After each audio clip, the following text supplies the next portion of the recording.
Assalamualaikum warahmatullahi wabarakatuh. Apa kabar siswa sekalian?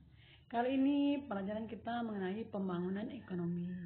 Materi ekonomi ini adalah untuk ekonomi SMA kelas 11. Sebelum belajar, marilah kita berdoa.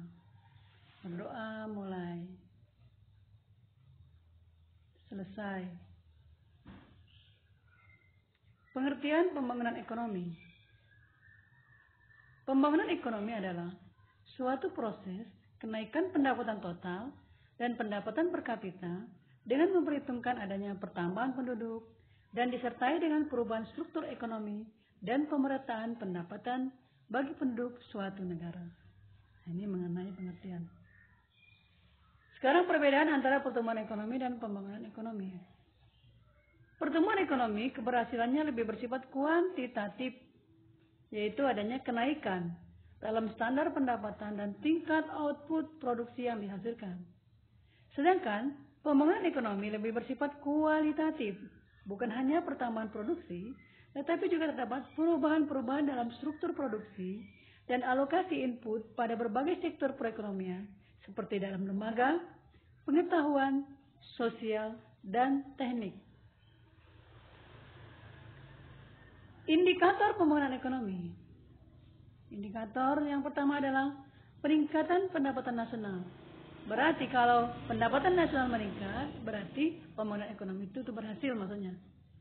Adanya peningkatan produksi nasional atau PNB, itu yang kedua. Kalau ada peningkatan berarti pembangunan ekonomi berhasil. 3. Terbukanya kesempatan kerja. 4. Perekonomian stabil. Tetap ya, tidak labil. 5. Surplus neraca pembayaran luar negeri. 6. Distribusi pendapatan merata. Sedangkan tahapan pembangunan ekonomi, tahapan yang pertama adalah tahap pertanian atau agraris. Yang berikutnya adalah tahap manufaktur atau industri, dan tahap ketiga adalah bidang jasa. Pertanian, manufaktur, dan jasa.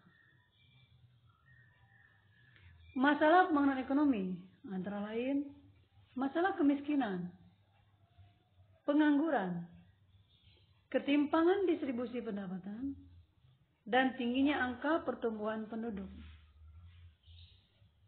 Sedangkan sistem perencanaan pembangunan nasional adalah satu kesatuan tata cara perencanaan pembangunan untuk menghasilkan rencana pembangunan dalam jangka panjang, jangka menengah, dan tahunan yang dilaksanakan oleh unsur penyelenggara negara dan masyarakat di tingkat pusat dan daerah.